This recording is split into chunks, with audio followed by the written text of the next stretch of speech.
Hello, and welcome to an honorable mention episode of The Best Games, period. I'm your host, Jack Gardner, and with me this week is just me. No one else is here today. We were going to have an episode 50 up for you with all of us present, but life happens, so I'm going to be talking about something a little bit different than what we had planned. RPG Maker games. I'm going to be talking about RPG Maker games today. When people think RPG Maker games, they think, oh, that's probably one of the first reactions is an because they tend to get a bad rap. Basically, RPG Maker, for those of you who aren't familiar with it, is this software suite that allows anyone to make a 16-bit RPG. It's actually a super easy to use tool until you get into some of the more complicated bits. But in theory, you can create your own RPG using just RPG Maker. In practice, not many people have actually managed to accomplish that. However, this week I'm going to be talking about one developer who actually did manage to make something pretty incredible with RPG Maker software. It's actually one of my favorite RPGs of all time. And I've been trying to get the other two hosts of this show to play it for a long time. They haven't done it, so I'm just going to talk about it on this episode because I've been playing through it again recently, and I really like it. So I think it deserves a shout out on this honorable mention. And that game is called Star Stealing Prince, Beyond the Stars and Under the Flakes of Fallen Snow. But Star Stealing Prince for short. This game was made for the most part by one person with some contributions by a few other people, but for most part, one person who goes by the name of Ronove. Right now, she's a part of a small operation called Star Cadets, and I'm trying to figure out where to start with this game because it's a pretty condensed RPG experience. It's about 9-10 hours, maybe 12 hours if you kind of poke around a lot. And it's a turn-based RPG. And it's small scope, because obviously made by one person. There are exceptions to that rule, but in particular I'm thinking of one other RPG Maker project that I absolutely adore, and that game is a fully fledged 40-hour RPG experience.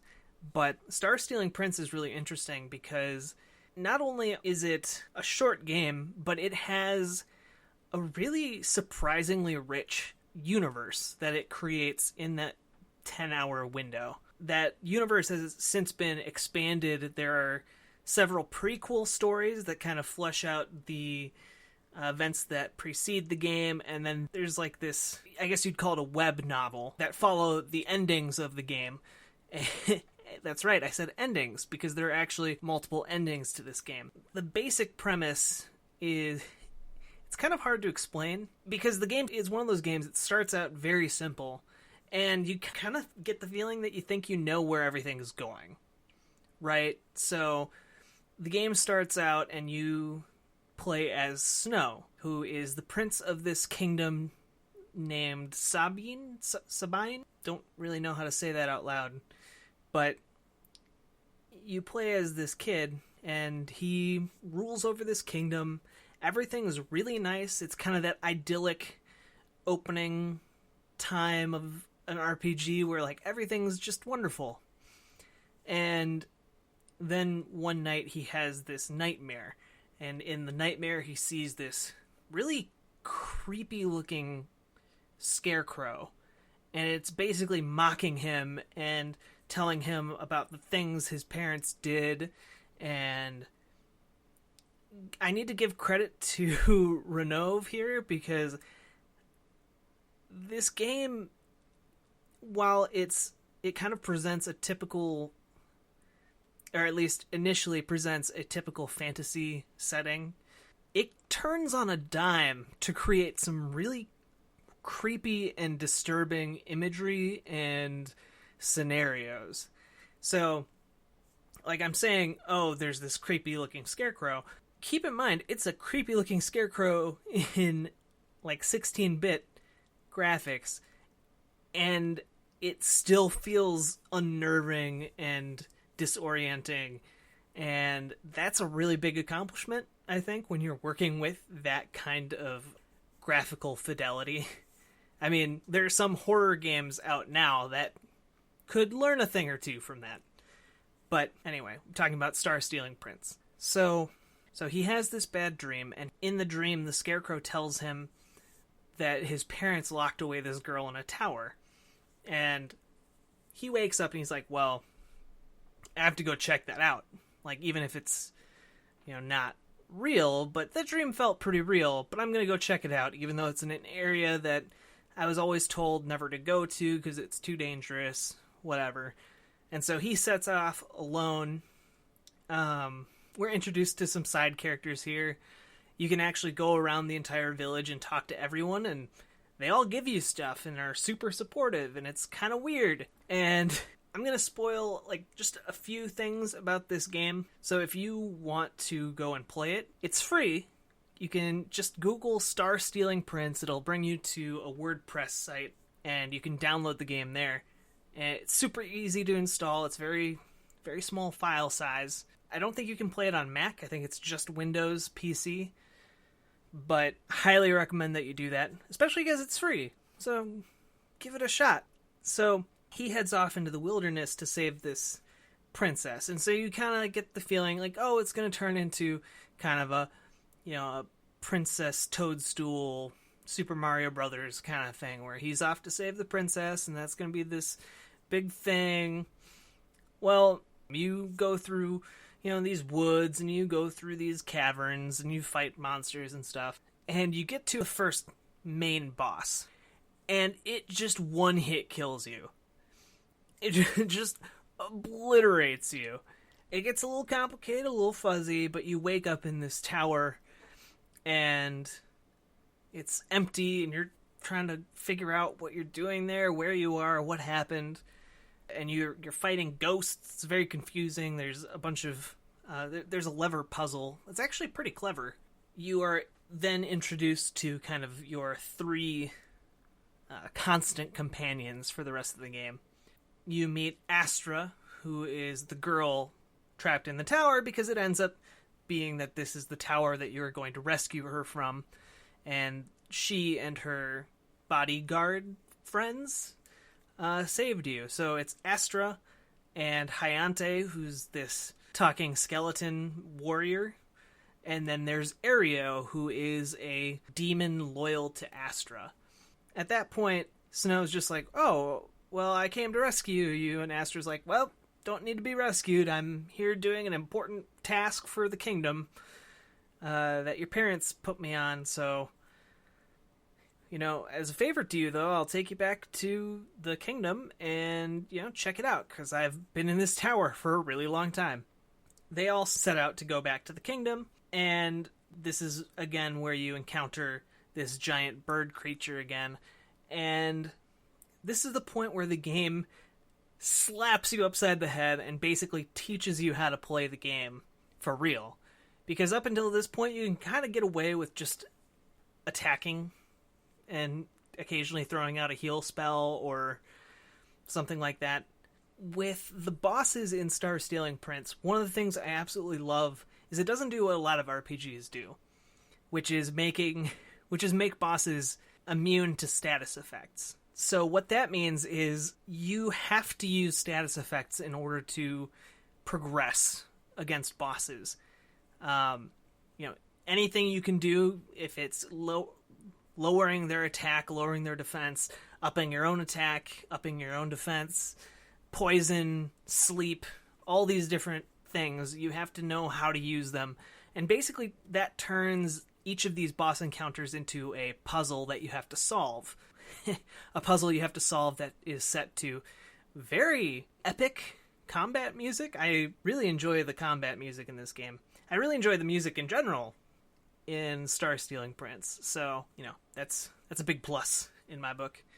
But the main point is, if you don't figure that out, if you don't figure out that you're supposed to be using status effects, this first boss is there to basically be a barrier for your progress until you actually learn that lesson. Because you either have to grind for a really, really long time against really weak enemies in that tower in order to beat this boss, or you have to figure out the status effect thing. And that's a really important skill to learn. But I think it adds more strategy to the game. I really like it. I wish more games would do stuff like that. And not only that, so the combat system is actually interesting. I've heard that it's been taken kind of from other RPGs, older RPGs, specifically the Lufia series, but basically as characters take damage, they have a technical power gauge, a TP gauge that increases, and they have special attacks that are tied to their equipment that they have equipped, that they can perform using that TP, and then they also have MP, which they can use to cast spells and the like. It's actually, I find it really interesting, and a lot of those technical powers have status effect things that become necessary to use. It's all very interesting. And I'm not going to go into a whole lot of detail about the actual story itself, because after this point, there are a number of big reveals. Everything that you think you know at the beginning of Star Stealing Prince ends up being wrong, or at least almost everything. There are a few things that stay true. There's a few touching relationships that are maintained throughout the game, but for the most part, all the general story things that you think you know are totally wrong. And it's interesting because it's a game that delves into interpersonal relationships quite a bit, and specifically focuses on overcoming these toxic relationships as kind of the foundation of the game itself. And whether those are relationships with family members or friends or potential significant others, or even within yourself. The battle against self is actually a major theme, I would say, of Star Stealing Prince. And it's something that really connected with me on a personal level, and it's not afraid to go to some real places. A lot realer than you might expect from a typical fantasy RPG. As the game progresses, we learn that there are deep workings of magic that have shaped this world. There are demonic forces that are at play. There's a whole realm full of kind of almost eldritch magic. There's a lot going on here where you get the sense that people are playing with forces that are far beyond their control, and that's something that even the powerful forces that are at play in this, you get the sense that there's more going on in the background, and it has kind of that slight Lovecraftian vibe. The concept that there's always a bigger fish. There's always something out there that's even more unknown, more mysterious, more insane. But it's also all anchored to a very human point of view, a very, again, interpersonal take on that subject matter, so you never quite get to the completely alien depths of the Lovecraftian universe, but I've always gotten the sense that maybe that's never really explored in the game, at least. As I mentioned earlier, there are several short stories that kind of expand the universe, and then there's a 2-part web novel that expands on the endings. And so, speaking of those endings, you play through the game, you pick up another party member, and all these characters have been touched in some way by Snow's parents. Pretty much all of them for the worse. That has created... I'm tiptoeing around plot points here, because I want people to go out and play and enjoy this game, because it's really, really good. There are lasting psychological issues that have been created by Snow's parents in his psyche, and that extends in more than just like a psychological sense, but also in a magical sense in a big way. As you near the end of the game, there is a point at which the player can either rest or delve into their subconscious. Jumping into the subconscious is essentially this extra dungeon, and it leads to this extra boss fight. Well, if you just decide to rest, then you end up getting the bad ending of this game. And if you go through the dungeon, you end up getting the good ending of this game. The bad ending is really, really bad. It ends up with pretty much everyone dead. Pretty much everyone in the game dies. And it's really awful, because in the 10-hour long time that you have played this game, Ronove managed to make these characters that you actually really, really like and connect with. And they all have their own personality quirks and motivations, and you get to know them and understand them, and you empathize with them and sympathize with their plight. And the bad ending is just the cherry on top of their crappy lives. And it's beautifully awful. It's great. Then the good ending is a really heartwarming ending, but it also has a very dark undertone, because a major part of the conflict just isn't resolved. And as the player, you know that. So it's kind of a bittersweet good ending. Again, the web novel explores both of those endings. Pretty interesting project. I don't think I've ever seen a game do that. Maybe a bit with the recent Fire Emblem Fates, but again, that's not cross-media, really. That's within the game itself. So, boiling it down, you have a very solid combat system that makes really good use of typical RPG combat mechanics to create puzzle-like bosses and dungeons. I know Switch puzzles and block puzzles get a bad rap. There are actually some pretty good Switch puzzles in this game. I thought they were pretty good.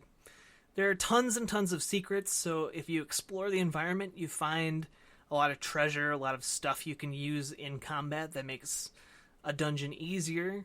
So you have good combat puzzles, good puzzles in general outside of combat. You have a world that rewards exploration. Then on top of that, you have a really good original story that I can't really say that I've seen anything else like in anything else. You have familiar concepts like demons and ghosts and sorcery, but they're all put together in a really unique way that I really enjoyed. And then on top of that, I haven't even mentioned this, and that's shame on me, but the artwork is really fantastic. Ronove herself did a ton of the artwork for the game, if not all of it, and it looks fantastic. What I'm trying to say is it looks real nice, and it's drawn really, really well, and I think it's pretty fantastic. So you have a good combat system, you have great visuals, you have a fantastic story that is unique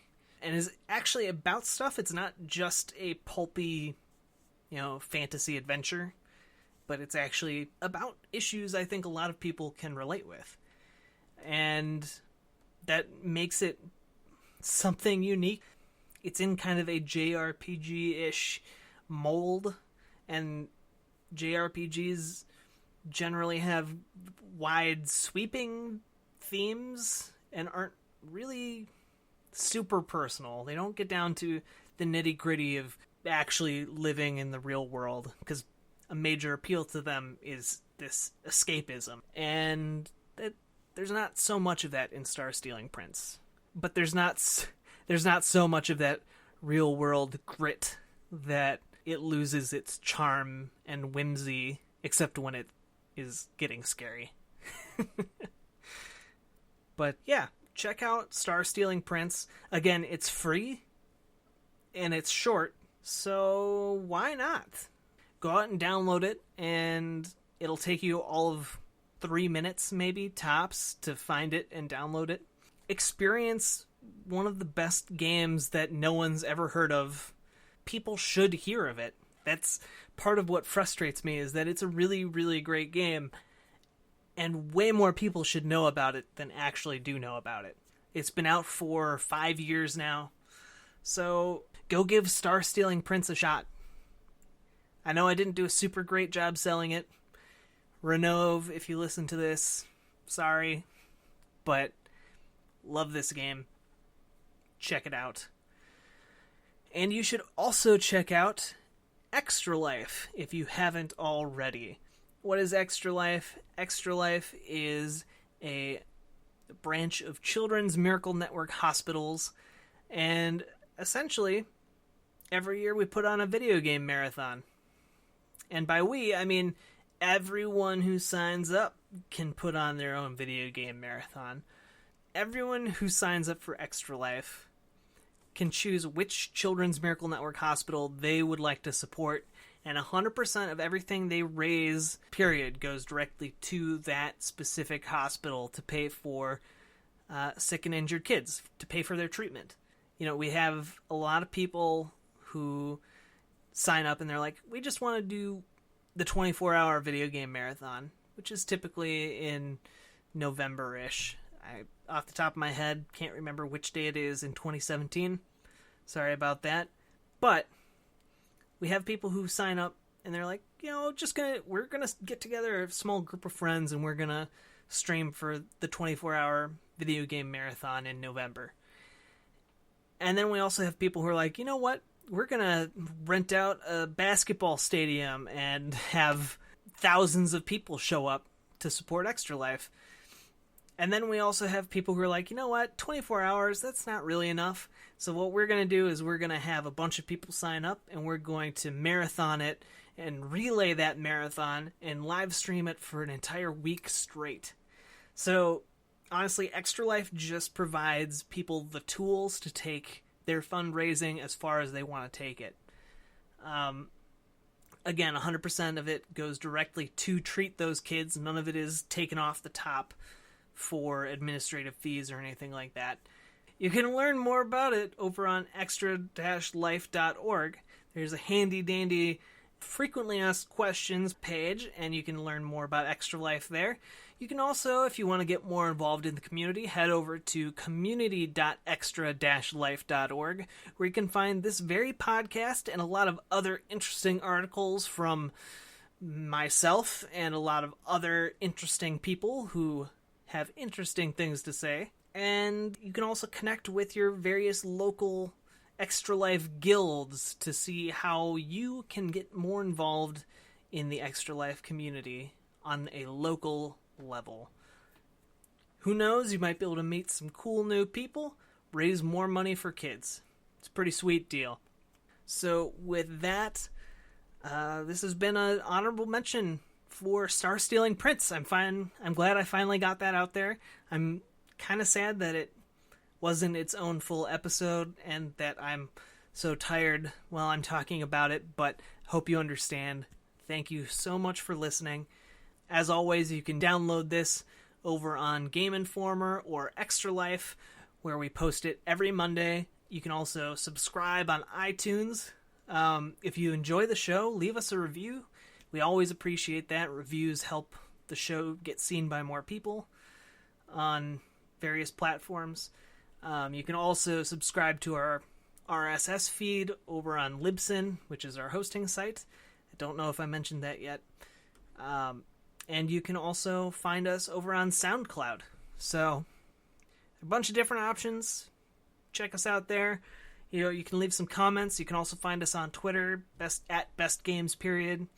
In the comments, let us know what you think of Star Stealing Prince if you've played it. If you haven't played it, I encourage you to go download it and then get back to us. Let us know what you think, because I honestly think it's a really thought-provoking game, a really interesting, enjoyable experience, and I'd love to talk with more people about it.